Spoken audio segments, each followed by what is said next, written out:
Este problema ya hicimos.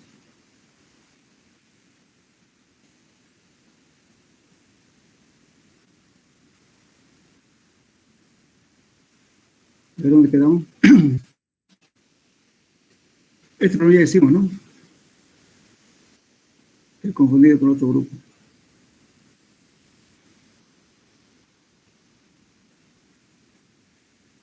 A ver, véanlo, por favor. Sí, pero ya hicimos ese problema. ¿No? Ya. Este también, ¿no?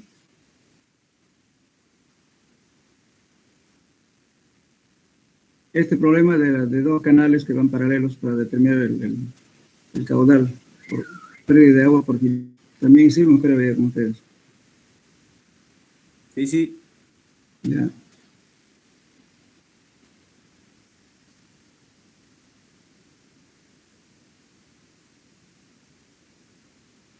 Entonces, creo que estábamos ya en este tipo de las preguntas teóricas que había hecho, ¿no es cierto?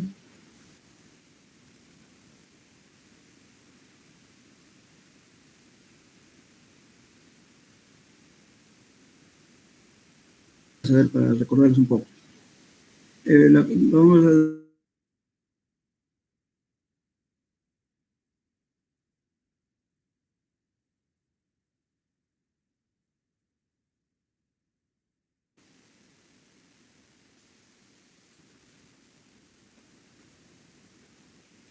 ¿Alguien se acuerda?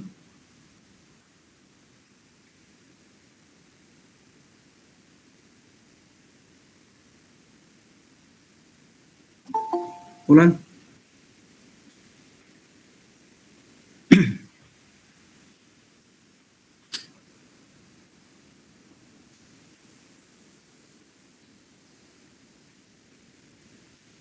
¿Nadie?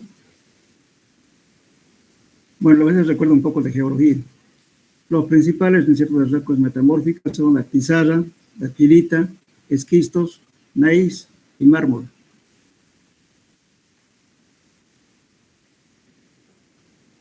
Hola, ¿me escuchan? Sí, ingeniero, se escucha. Sí, ingeniero, se escucha. Ya, bueno, a ver, ¿conocen la pizarra? Sí. A ver, ¿qué características tiene la pizarra?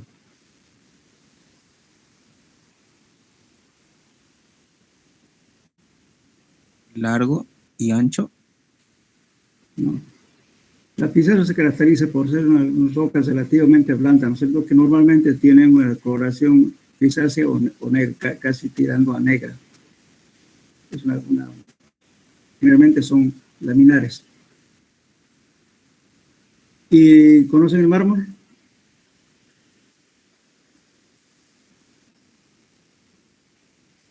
Supongo que algún mueble han visto de mármol, ¿verdad?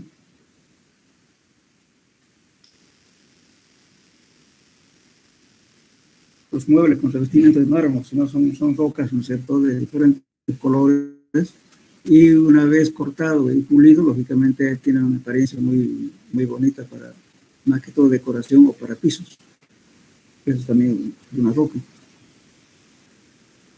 El gneiss es lo que abunda justamente en los ríos, en una coloración grisácea, ¿no es cierto? Una tiene, por ejemplo, las piedras que usamos para hormigones, que hacemos tipo gneiss, ¿no? Entonces son rocas que casi color gris y tienen nomás una dureza adecuada, ¿no? Y los esquistos son generalmente, ¿no es cierto?, son de origen óxido férrico, que son bastante duras, tienen una coloración rojiza. Bueno, ahora otra pregunta. Indique los tipos de suelos de acuerdo al agente de transporte. No lo vean, contéstenme a ver. Cuando actúa un agente de transporte a los suelos, ¿cómo adquieren sus nombres? ¿Cuáles son los nombres principales? Lo que son por aire, por gravedad, perdón, son los y los coluviales. Los que son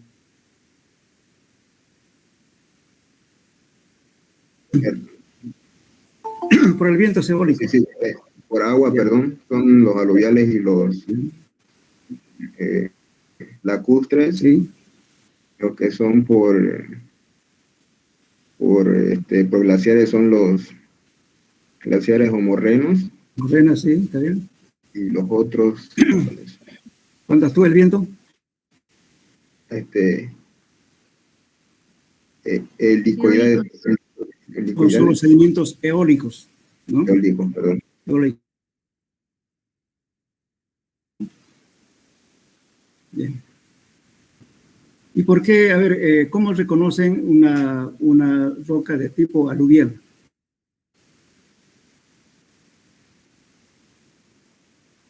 ¿Cuál es la característica?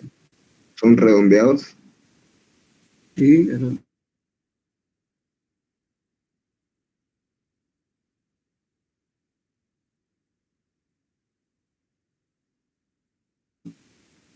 el coluvial lo contrario, ¿verdad? Son suelos angulosos, porque cuando caen por la gravedad, generalmente por el impacto, a veces se parten y tienen bastante angulosidad. Pero a su vez puede haber también mezcla de los dos, pueden ser aluvio-coluviales también, y están mezclados, ¿no es cierto? Lo que ha sido transportado por el agua y lo que ha caído, digamos, por gravedad son los fluviales. Entonces, algunas zonas cercanas a las laderas o montañas, uno puede encontrar los materiales.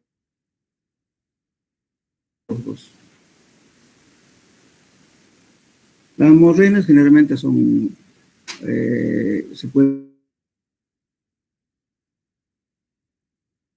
para identificar mejor, a veces se pueden encontrar rocas, ¿no?, aisladas, totalmente lustrosas, es decir, por la gran acción, digamos, de fricción que hubo, ¿no es cierto?, por las presiones de los glaciares, es que se llega a una descomposición muy fina, que son las morrenas.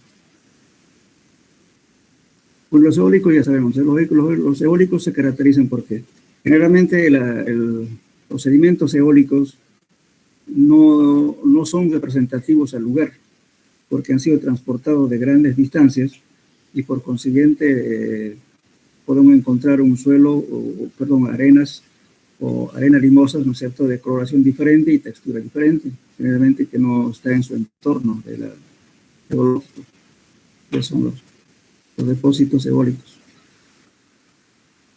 Bien. A ver, vamos a hacer este problema.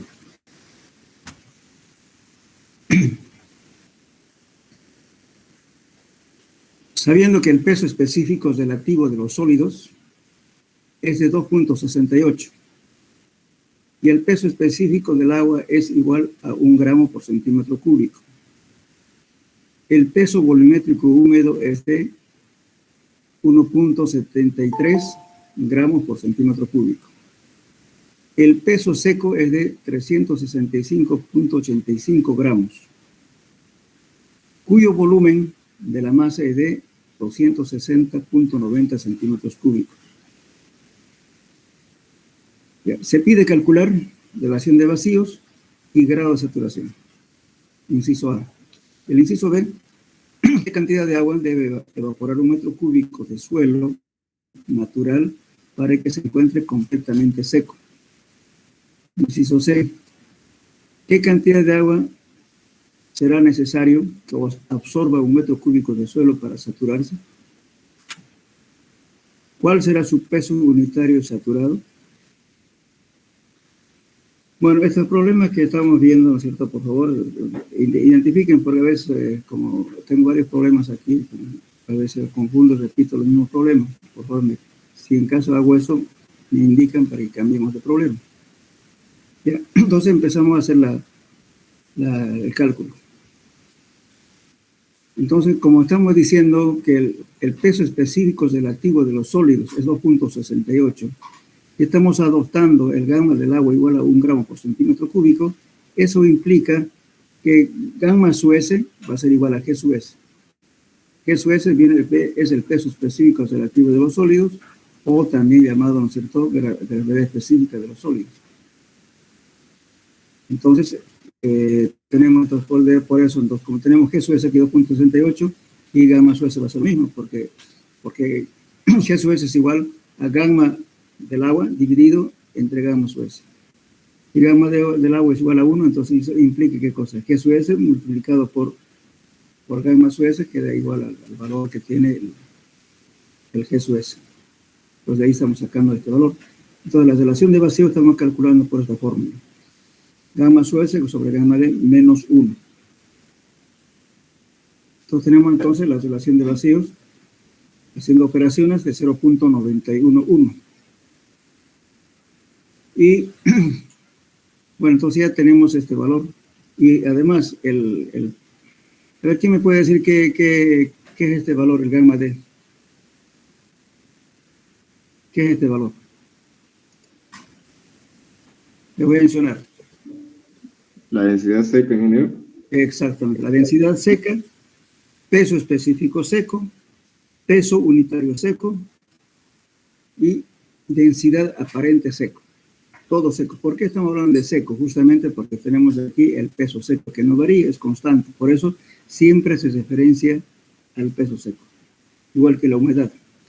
La humedad también, ¿no es cierto? Porque tenemos humedad referido al peso húmedo, pero eso es variable. Pero si tenemos la humedad referido al peso seco, entonces eso es lo que no varía, ¿no? Se mantiene constante. Pues aquí tenemos esto, entonces la densidad seca es igual al peso seco sobre el volumen aparente o volumen de la masa del suelo. Tenemos 365.85 entre 260.90 nos va a dar 1.402 gramos por centímetro cúbico. Muy bien. Luego con este valor de gamma D, ¿cierto? Y la relación de vacíos, también podemos encontrar la porosidad con esta relación de vacíos. La porosidad es igual a la relación de vacíos sobre 1 más la relación de vacíos. Entonces nos va a dar 0.4770, que estoy usando decimales. Entonces, si lo expreso en porcentajes, voy a tener 47.70% de porosidad. Bien, ahora continuamos con el problema. Gamma D, o sea, la densidad seca, también puedo expresarlo como el peso específico de la masa del suelo dividido entre 1 más la humedad. Entonces, aprovechando esto, ¿no es cierto? Voy a calcular la humedad de aquí, con esta fórmula de acá. Despejo la humedad, tengo este valor, gamma sub m menos gamma D sobre gamma D. Entonces, con eso calculamos y tenemos 0.234, expresado en porcentaje, tenemos 23.4%. Eso sería la humedad. Bien, ahora calculamos el grado de saturación. Cuando el suelo está completamente seco, el grado de saturación es 0. Cuando el suelo está totalmente saturado, el grado de saturación es 100%. Entonces el grado de saturación no puede ser menos de 0 ni más del 100%. Entonces aquí tenemos un suelo, lógicamente, como tenemos humedad del 23.4%, significa que esta humedad es de un suelo parcialmente saturado. Entonces tenemos aquí el grado de saturación igual a la humedad por G sub S dividido entre la relación de vacíos. Reemplazando los valores que ya tenemos aquí, que esta es humedad 0.234 y G sub S 2.68 y la relación de vacíos que hemos calculado anteriormente tenemos 0.911. Entonces nos da, expresado en porcentaje, nos da 68.84%. Bien, entonces, ahora, ¿qué hacemos? Gamma D también se puede calcular como el peso seco sobre el volumen de la masa. Entonces aquí nos está diciendo qué cantidad de agua tengo que sacarlo para que el suelo esté seco. Entonces, me está hablando ya de un cubo, de 1 metro cúbico de suelo. Entonces, este volumen de aquí lo estoy adoptando como 1, porque me está preguntando por cubo. Entonces voy a tener el peso seco, porque gamma D tengo, además también el volumen ya lo estoy adoptando igual a un metro cúbico, y por tanto va a ser el peso seco, va a ser igual a gamma D multiplicado por B sub M. B sub M vale 1, y gamma D es la densidad seca que calculamos. Y con esto calculamos el peso seco. Entonces, el peso seco de un volumen de un metro cúbico, tenemos 1.402 kilogramos. Sería el peso seco. Bien, ahora tenemos que calcular el peso húmedo de un metro cúbico de suelo. Entonces tenemos la humedad, esta es la fórmula de humedad, fíjense, y de aquí voy a despegar justamente el peso de la masa del suelo, el peso húmedo, de esta fórmula. Entonces el peso de la masa del suelo va a ser igual a la humedad por el peso seco más el peso seco. Entonces hago operaciones aquí, 0.23, que es la humedad, por el peso seco más peso seco. En total me da, peso húmedo me da 1.730.068 kilogramos.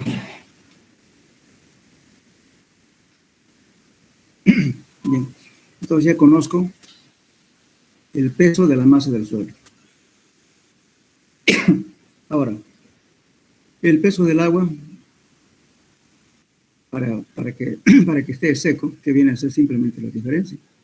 Estoy diciendo, ¿no es cierto? Tengo peso húmedo, y no sé, el peso seco de un metro cúbico. Este es el peso del suelo de un metro cúbico, peso húmedo. Y el peso seco de un metro cúbico, también ya tengo aquí estos datos. La diferencia entre los dos, que me da el peso del agua de 328.068 kilogramos. Como el gamma del agua estoy tomando 1, entonces, ¿qué significa? De que un litro, perdón, 1000 centímetros cúbicos en un litro. Y 1000 litros es igual a un cubo. Entonces, aquí me da directamente todo este peso del agua. Me va a dar también equivalente aquí el peso del agua, que en realidad es 328.068 kilogramos. Tendría que ser también en litros. 328.07 litros. Pero aquí tendría que ser el volumen del agua. El volumen del agua entonces es igual a esto, es igual al peso. ¿Por qué? Porque el gramo del agua estamos tomando un gramo por centímetro cúbico, que equivale a 1000 kilos por metro cúbico. Bien, entonces una vez calculado esto, ya tenemos, ¿no es cierto?, la cantidad de agua que tenía que sacarlo para que esté completamente de un metro cúbico de suelo saturado. Entonces, fíjense, la humedad es igual a ¿qué? Al peso del agua dividido entre el peso seco, ¿verdad? Entonces, como yo quiero añadir el agua, ¿qué voy a sacar? Voy a despejar. El peso del agua va a ser igual a ¿qué? A la humedad por el peso seco. Entonces, la cantidad de agua que tengo que incrementar va a ser la humedad de saturación menos la humedad de un suelo parcialmente saturado. Entonces, esto voy a reemplazar, voy a decir humedad de saturación, que es esto, multiplicado por su peso seco, menos la humedad parcial, perdón, de un suelo parcialmente saturado, multiplicado por el peso seco. Entonces, este peso seco es constante, no varía. Por tanto, voy a factorizar. Peso seco va a ser igual a la humedad de saturación menos la humedad del suelo parcialmente saturado. Bueno, entonces, ¿qué hago? Esta humedad ya lo conozco. Pero lo que falta conocer es la humedad de saturación. Entonces, utilizo esta fórmula. La humedad de saturación es igual a la relación de vacío sobre gravedad específica. Con esto voy a calcular 0.19, que es la relación de vacíos, y 2.68 de gravedad específica de los sólidos. Entonces me da la humedad de saturación 0.3391, que significa 33.91%. Entonces, ya una vez que tenga la humedad, porque ya lo tengo, ahora ya calculé la humedad de saturación y la emplazo en la fórmula, y que hemos autorizado. Tengo el peso 2402 multiplicado por la humedad de saturación menos la humedad del suelo parcialmente saturado. Haciendo operaciones me da 148.47 litros. ¿Este litro qué es? ¿Para qué es? Justamente de un suelo que tengo parcialmente saturado, tengo que incrementar esta humedad para que esté completamente saturado. Si yo tuviera un suelo totalmente seco, ¿qué tendría que hacer? Añadir 328.02 litros más 148.47 litros. Entonces eso sería, si tuviera un suelo completamente seco, tengo que echar esa cantidad de agua para que el suelo esté completamente saturado. Pues para eso tendría que ser justamente la suma de los dos. Este peso más este peso. Y si queremos hablar en litros, tendría que ser 328 litros más 148 litros. Eso sería la cantidad total de agua para saturar un suelo completamente seco. Eso sería. ¿Alguna aclaración?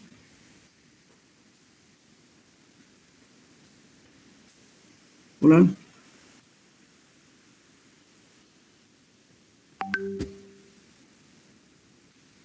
Está bien, ingeniero, se entiende. Ya. Entonces vamos a hacer el ejercicio 2.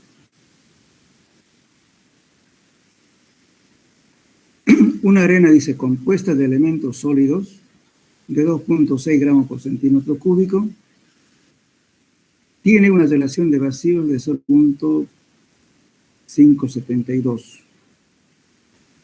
Calcule el peso volumétrico seco de la arena seca. ¿Cuál es el peso volumétrico seco?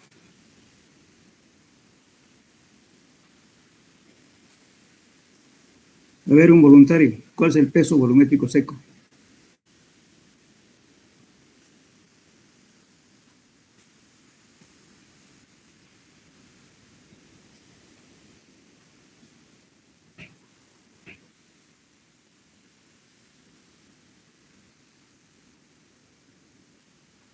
Es el gamma sub m, ¿no es cierto? Pero en estado seco. ¿Qué quiere decir seco? Que la humedad no está, es cero.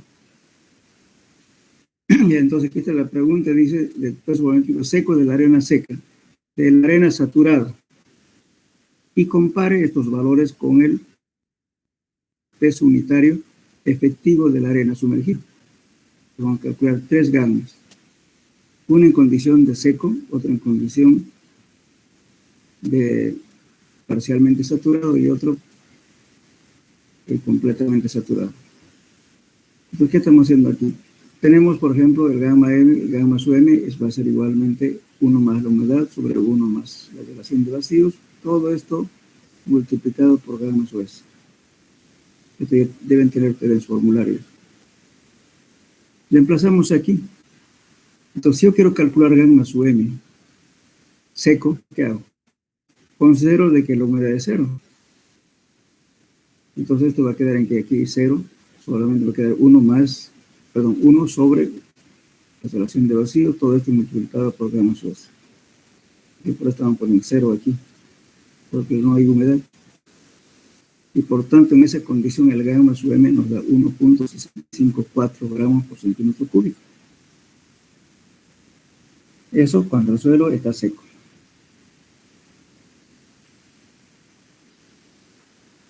Ahora, si el suelo está saturado, a ver, pregunta. Cuando el suelo está saturado, ¿cuánto vale el grado de saturación? 100. 100. Ya, una pregunta más. En un suelo saturado, ¿cuánto vale la humedad? ¿Será que vale igual a 100 o diferente de 100? Supera los 100, si no me equivoco. Puede superar. No hay que confundir. Uno que es grado de saturación. El grado de saturación varía de 0 a 100. Y la humedad puede ser mayor a 100.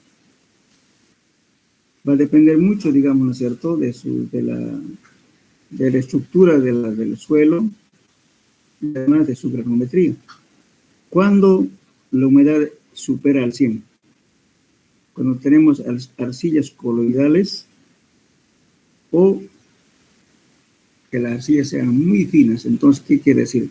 Que la cantidad de poros es tan grande, ¿no es cierto?, mucho mayor que los sólidos.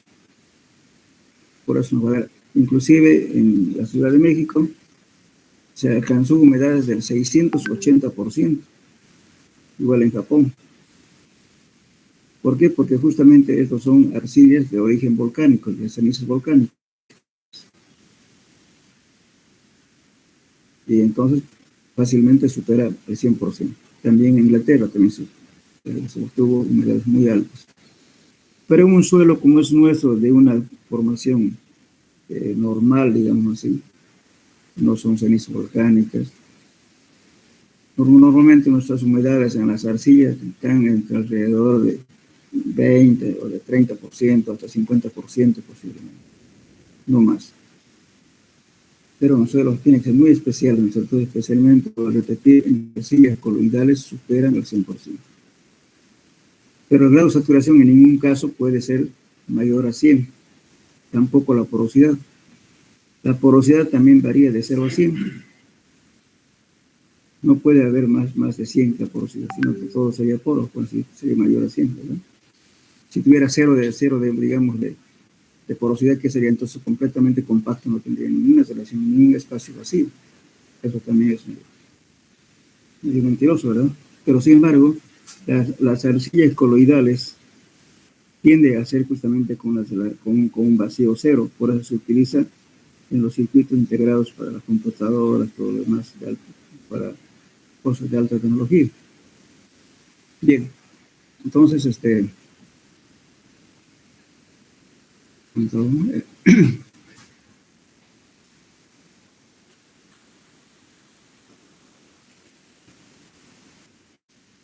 entonces aquí te vamos a tener, en ese caso, si el suelo está saturado, el grado de saturación vale 100.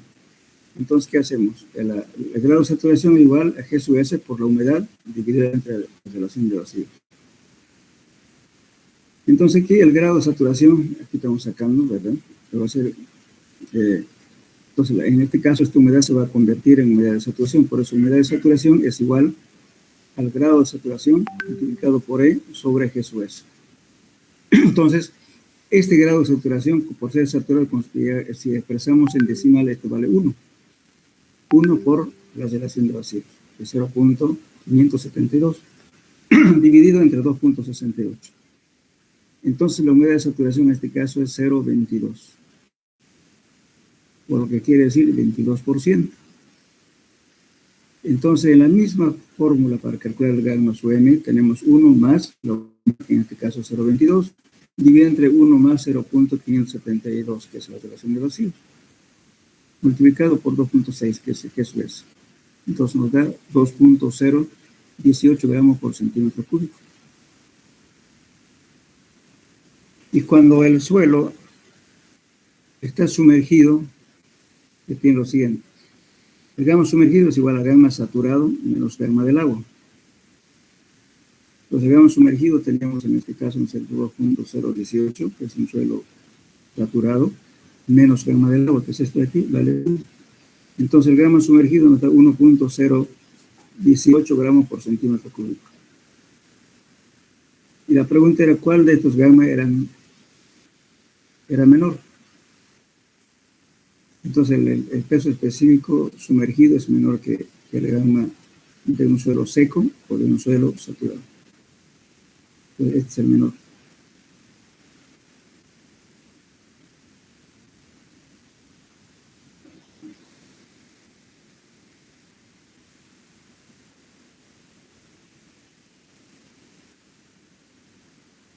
Aquí vamos a preguntar algo de teoría. Dice, indique los métodos para realizar ensayos de compactación en laboratorio. ¿Alguien puede contestar esa pregunta? Indicar los métodos para realizar ensayos de compactación en laboratorio. ¿Cuáles son?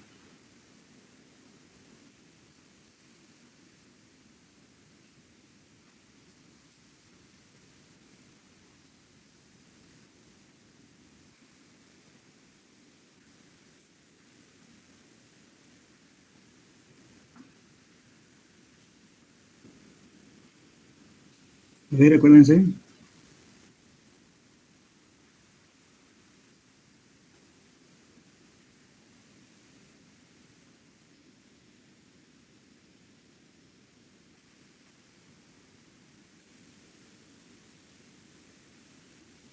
¿Cuántos métodos de compactación del laboratorio conocen?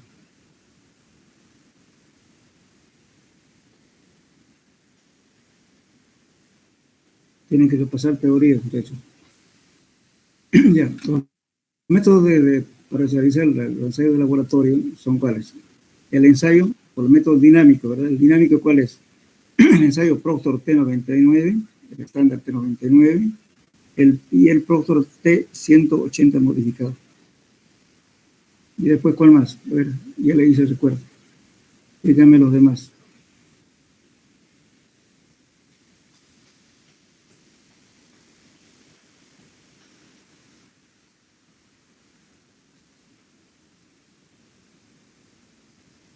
A ver, los voy a hacer un recuerdo. Tenemos el método dinámico, el método estático y el método por amasado. Díganme cuáles son esos ensayos. El de vibración no sería uno, ingeniero. Bueno, no se olviden, por favor. Hemos dicho inclusive, ¿no es cierto? Cada ensayo tiene su finalidad, para qué condiciones de suelos trabaja mejor. Como he dicho, por ejemplo, cuando estamos usando el método dinámico T99, generalmente este método es dinámico porque estamos golpeando con un martillo que se asemeja a lo que hace una compasadora en el campo.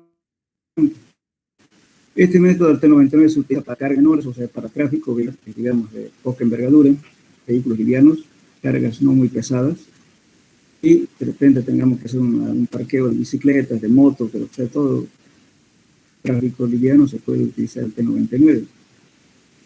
Y el T180 modificado se utiliza para carreteras de tráfico mayor, de cargas bastante pesadas, en fin, la exigencia.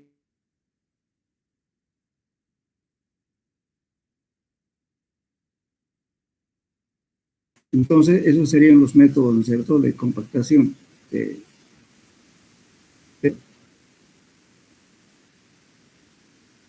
Ahora, ¿en qué consiste el método estático? ¿De acuerdo?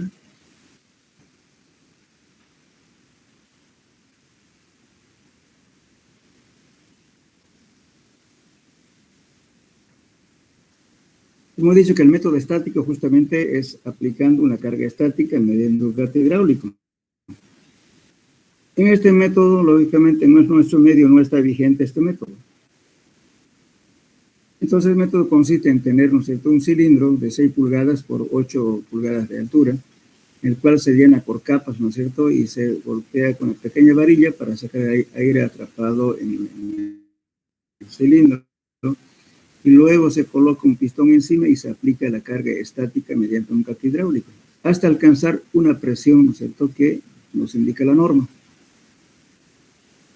Y entonces, lógicamente, que el volumen de la masa va a variar en función, digamos, ¿no es cierto?, de cómo vayamos incrementando el agua, ¿no es cierto?, el acomodo de las partículas van a diferir para cada incremento de carga, para hacer la curva de compactación.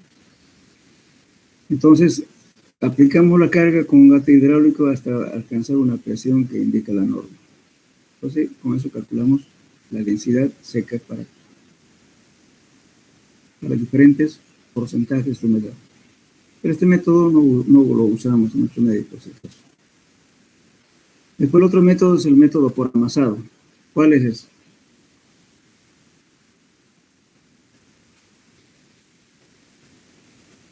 ¿Se acuerdan? Análisis de consistencia. No, el método por amasado. Estamos hablando de métodos para compactar en laboratorio.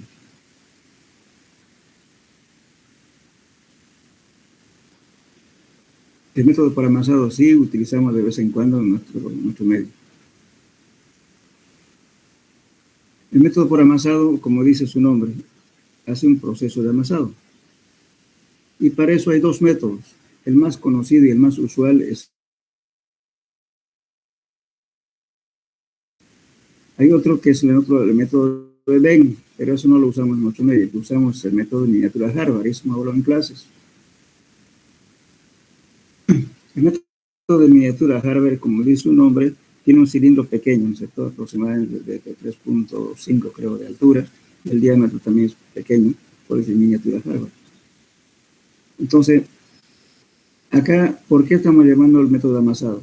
Agarramos un émbolo, no estamos usando un martillo de caída libre como en el caso del Proctor, y tampoco una prensa hidráulica como en el caso del método estático.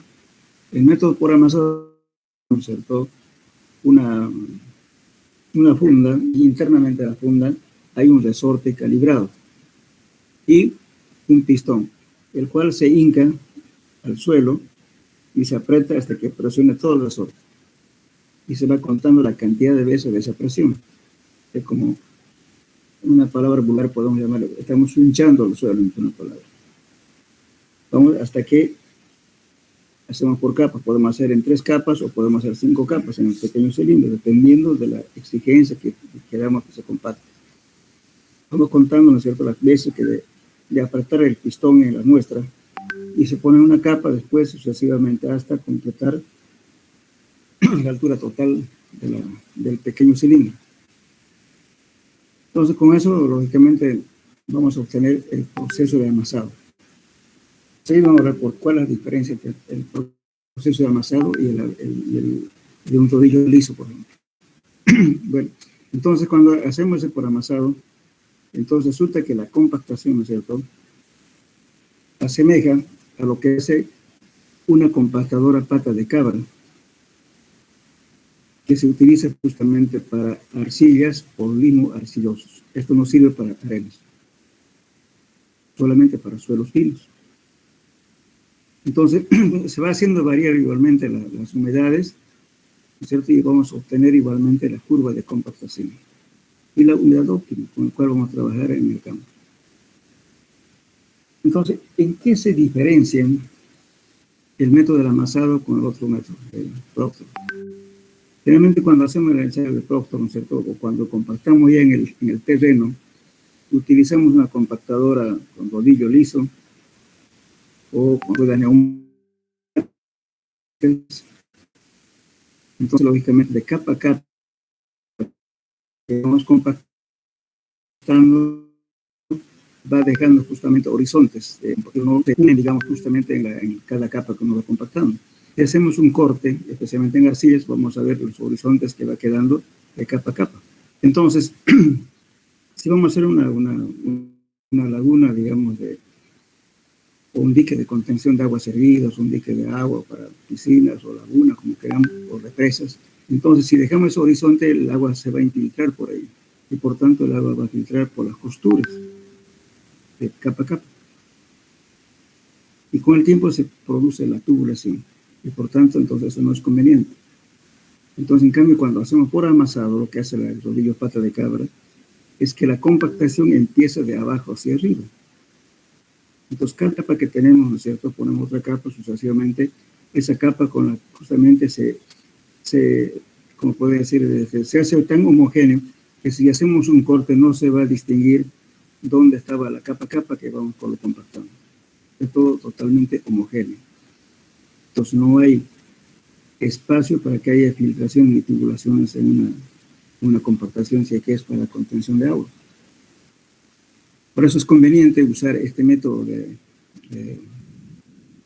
miniatura Harvard para obtener, o sea, los valores, digamos, de la curva de compactación que se produce de mejor manera el rodillo de pata de cabra, que es exclusivamente para suelos arcillosos.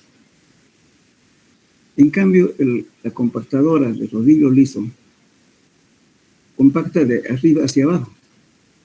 Vamos pasando la compactadora, primero se endura arriba y luego va transmitiendo ese endurecimiento hacia abajo. En cambio, el otro es al revés. Primero se endura abajo y después va haciéndose más duro arriba. Así que al final, el rodillo ya no penetra en el suelo. El rodillo va a andar encima sin penetrar. Y esa es la ventaja justamente de este método, que asemeja lo que produce el rodillo pata de cabra. Eso es la miniatura Harvard. Bien, también tiene una ventaja este tipo de compactación, debido a que, como es un pequeño espécimen cilíndrico, con un extractor se saca la muestra del pequeño cilindro y vamos a encontrar una relación que la altura es 2 veces el diámetro. Entonces, como está cumpliendo, ¿no es cierto?, esta relación, entonces podemos hacer ensayos de compresión inconfinada. Entonces, la compresión confinada podemos calcular su resistencia al corte, ¿no es cierto?, para cada incremento de humedades, para diferentes valores de densidad. Y también obtener su cohesión, porque cuando se rompe el espécimen con una carga axial, entonces la carga última va a ser igual a la presión al cual rompió dividida entre el área del espécimen. Nos dará un valor de Q, o sea, la presión última de rotura. Si este valor lo dividimos entre 2, eso nos da la cohesión. Nos podemos tener la cohesión a diferentes densidades. Es bastante interesante la miniatura Harvard. Bien. Bueno, aquí estoy hablando también sobre la misma pregunta. ¿Por qué se limita la cantidad de agua para compactar un suelo? ¿Quién me responde?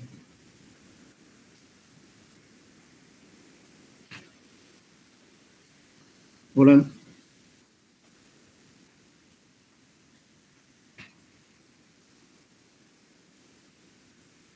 Estoy preguntando por qué se limita la cantidad de agua para compactar un suelo.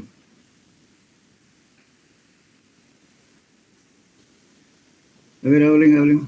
Sería porque si se le mete mucha agua, después al sacar densidad, tendría mucha humedad y habría que esperar nuevamente o volver a mezclar.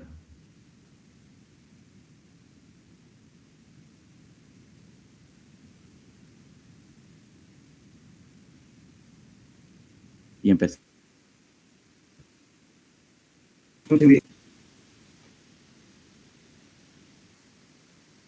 Cuando hacemos un laboratorio, estamos haciendo varias el porcentaje de la humedad y nos vamos obteniendo valores de densidad diferentes, ¿no es cierto? Entonces, si empezamos con una muestra seca, va a haber baja densidad, aumenta un poco de humedad y va incrementando la densidad. Y si nos pasamos de la cantidad de agua ya necesaria, empieza a bajar otra vez la densidad, ¿no es cierto? Entonces, ¿qué estamos encontrando con la curva de compresión? La máxima y la humedad óptima. Entonces, la humedad óptima, ¿qué es? La cantidad de agua necesaria y adecuada para que las partículas ofrezcan menos dificultad para llegar a acomodarse. Es decir, en ese momento encontramos densidades máximas. Entonces, las partículas están bastante acomodadas con menos esfuerzo posible.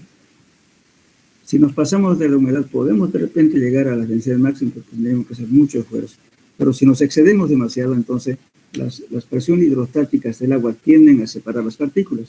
Entonces, la energía de compactación que estemos utilizando ya no aprovecha, digamos, ¿no es cierto?, la interacción entre partículas y, por tanto, va a haber comúnmente en suelo lo llamamos bombeo, es decir, las partículas el agua trata de separar más bien las partículas, ya no se compacta. Si estuviera muy seco también, no se acomodan bien las partículas. Entonces, por eso es que estamos buscando con la curva de compactación la humedad adecuada para compactar un suelo y llegar a las densidades máximas. Eso lo llamamos humedad óptima. Entonces, por eso es ideal trabajar con una tolerancia. Cuando llegamos a las humedades óptimas, pues cuando estamos compactando en el campo, trabajar con una tolerancia entre 1.5 o 1% más o menos, en demasía más o menos, haciendo variar un porcentaje de humedad. Mejor si estamos más cercanos a la humedad óptima. Entonces, con humedad óptima vamos a compactar adecuadamente en el campo con menos esfuerzo posible. Por eso les decía en clase, ¿no es cierto?, la humedad de compactación hay que controlar antes, durante y después de la compactación. ¿Por qué antes? Porque si le he puesto mucha agua no va a llegar a compactar bien. Y durante la compactación voy a verificar si está compactando con la humedad adecuada.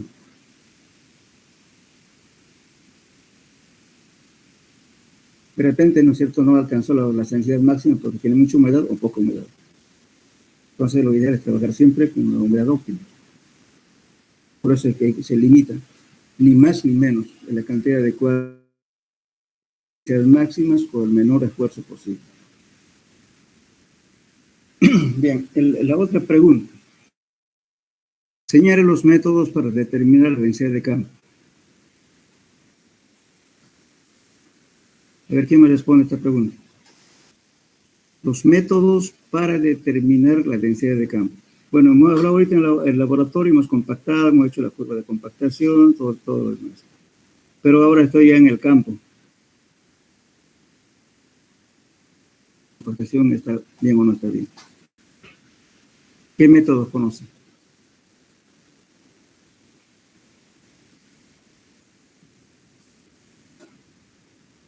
El método del cono. El método del cono de arena, ¿sí? ¿Está bien? ¿Verdad? ¿Sería mediante el penetrómetro? Sí, el penetrómetro llamado también, ¿está bien? ¿Cuál más? Volumétrico, densímetro. Con densímetro nuclear también, ¿sí? Otro.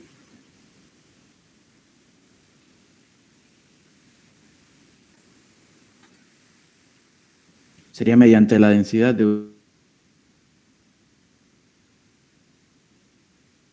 Extraída. Una tierra extraída es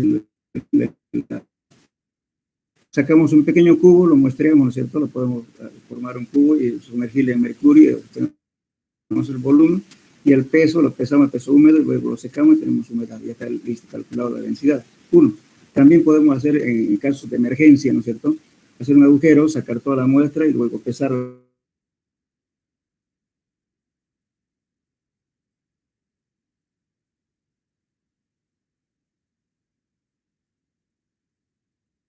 Pero quiere sacar densidad de campo así, así. Son muy casos excepcionales, ¿no? Se puede hacer eso. ¿Y después qué más? Hay un método que se están olvidando.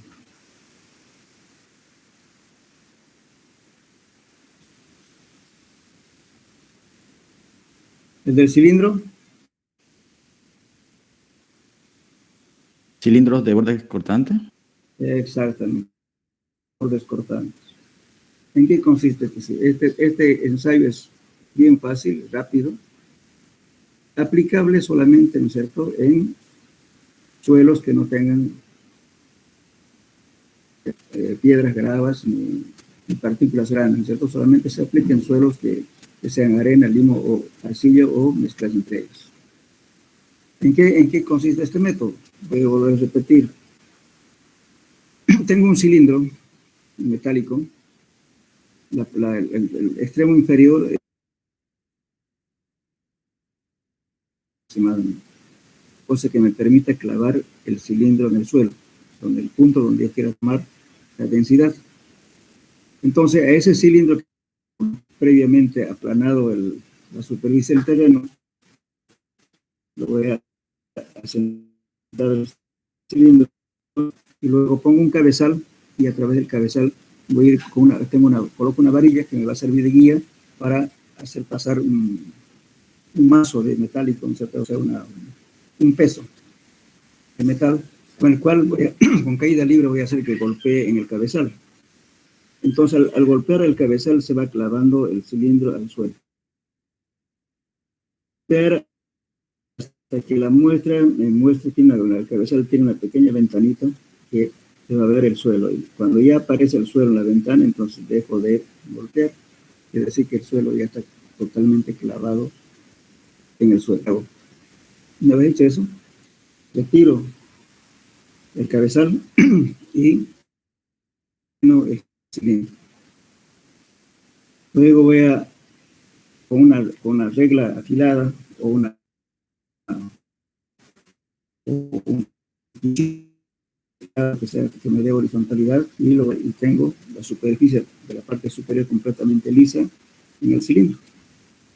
Luego con una pala, lógicamente, previamente voy a colocar una plancha sobre la superficie lisa que está arriba. Con una pala lo vuelco al suelo y lo pongo patas arriba. Entonces, lo que saqué del suelo, ya está apoyado en la plancha, totalmente la parte superior está plano, y lo enlazo lo que saqué del suelo. Y luego lo mismo voy a cortar y voy a tener la muestra conteniendo en el cilindro. Ese cilindro mide 1000 centímetros cúbicos, que es el volumen del hueco. Entonces, como ya conozco el volumen del hueco, que es 1000 centímetros cúbicos, ya tengo un dato. Ese suelo, los 1000 centímetros cúbicos, lo voy a pesar y tengo el peso húmedo. Y luego tomo una porción y entonces tengo los datos necesarios para calcular la densidad. La densidad es igual al peso de la masa del suelo dividido entre el volumen de la masa, paréntesis, 1 más la humedad. Están los 3 datos precisos para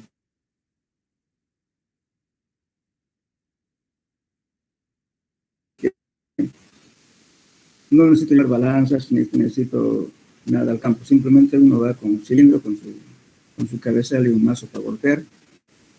Y un recipiente para sacar las muestras y ponerlo sellado para determinar las humedades y el peso en laboratorio. Entonces es un método bastante fácil de hacer las pruebas. Y después había otro método más, acuérdense. Falta uno.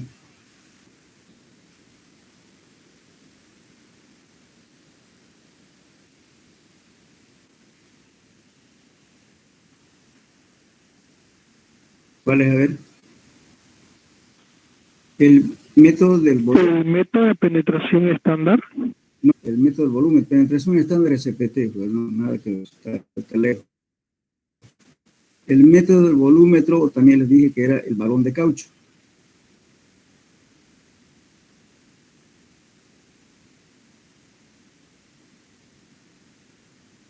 Un frasco que se tiene, se acopla a la vejiga, que es de caucho o de goma, ¿no es cierto?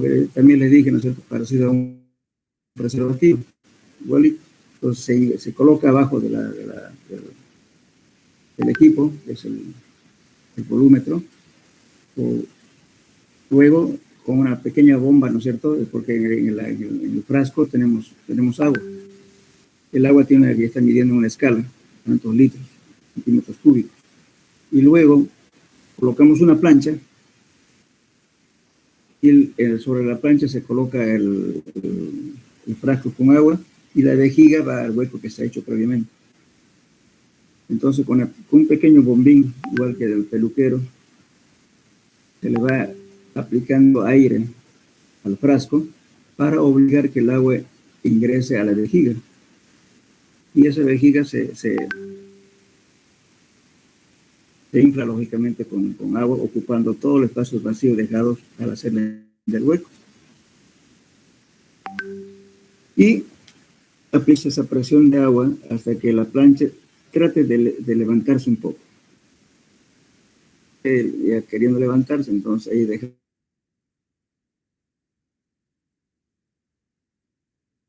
En ese momento, ya, hacemos la lectura en el frasco, en la escala, y nos dice exactamente la cantidad de agua que entró al hueco. Entonces, ese es el volumen del hueco, que es igual al volumen de la masa del suelo. Entonces, la tierra que saqué previamente, ¿no es cierto?, al ensayo, ese es el peso de la masa del suelo. Y de eso tomo humedad y tengo humedad. Y listo. Con eso calculo rápidamente la densidad seca. Entonces, esto facilita determinar el volumen del hueco, que es el volumen de la masa del suelo, para aplicar la fórmula. Ese es el método de volumation, o llamado también balón de caucho. Lamentablemente hoy en el día se está perdiendo de uso ese método, porque a veces es difícil conseguir las membranas, o sea, las vejigas, ¿no? Hay vejiga especial hay que comprarle. Lamentablemente no fabricamos ni eso, fabricamos ni la vejiga en Bolivia, lamentablemente. Traemos de Argentina, de Brasil, algunas veces de Perú o Estados Unidos. Entonces el costo es bastante elevado, más o menos cada vejiga cuesta $12, $14 aproximadamente. Y a veces la vejiga lo podemos romper porque de repente en el suelo hay una pequeña rama o una pequeña espina ahí, a veces agujerea la vejiga y ya no sirve. Y también es propenso a hacer trampas. Como no lo estamos viendo el agujero, ¿no es cierto? Simplemente estamos metiendo agua con una pequeña bombita. Entonces la persona que es mañosa, que quiere avanzar, aunque esté mal el trabajo, entonces dice, ya está, y más peso del suelo, menos volumen, siempre le va a dar densidad. También espero, teniendo cuidado, es un método que es rápido y económico, porque no perdemos tiempo. Con la misma recarga de agua podemos hacer varios pozos. Es el método del balón de caucho. Bueno, otra pregunta. Por favor, que se les quede pues lo que estamos hablando de compactación. ¿Ya? ¿Cómo se determina el porcentaje de volumen de hinchamiento y de encogimiento en un movimiento de tierra? Bueno, su último tema.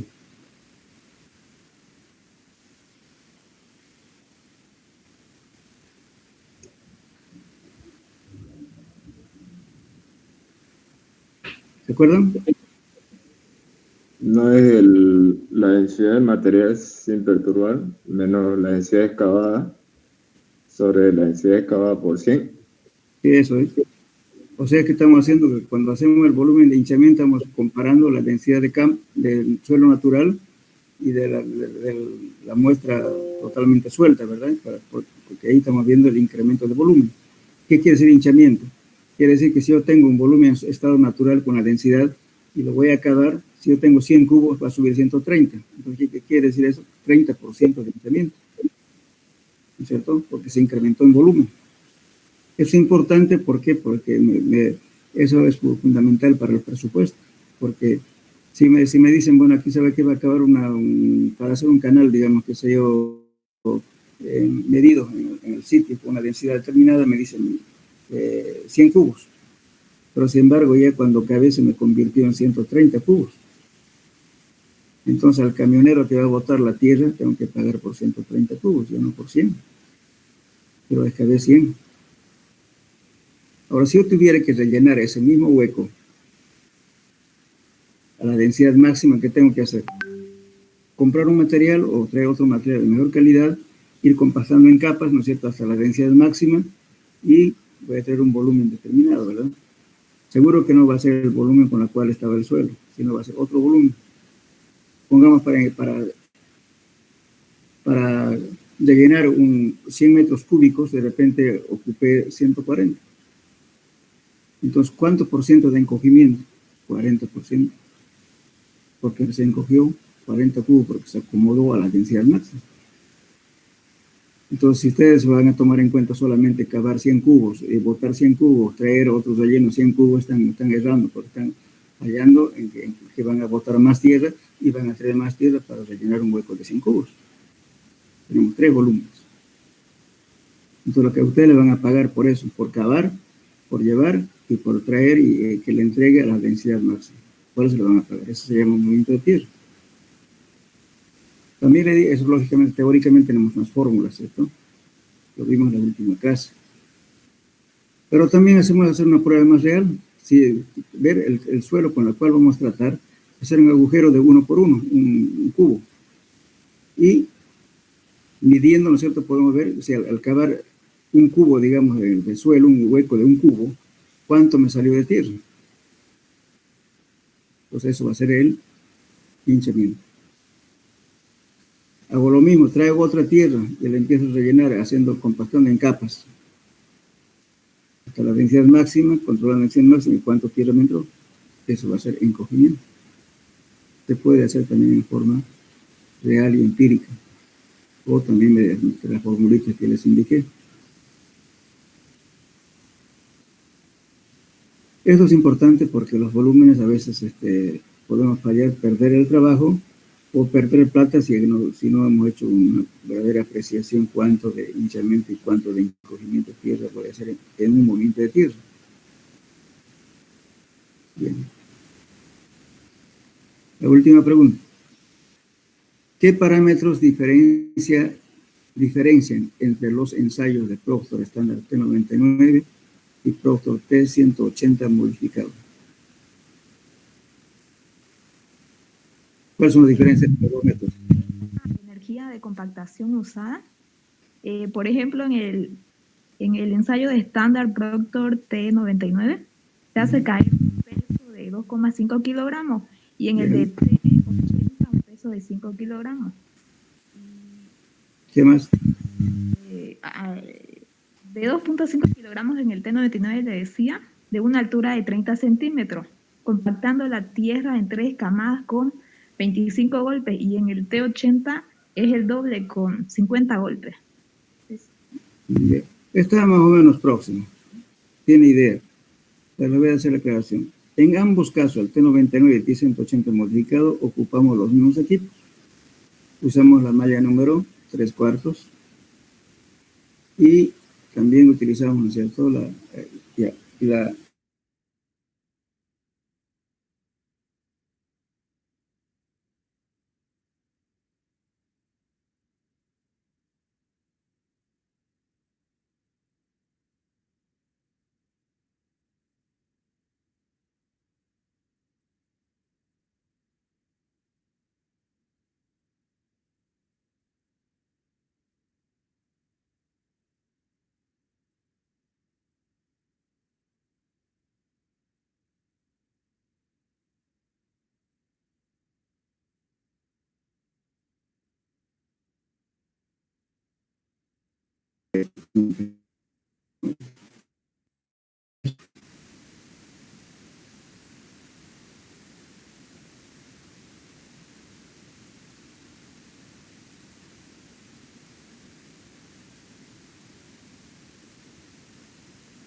o sea, la compactación, permeabilidad, clasificar, pero básico.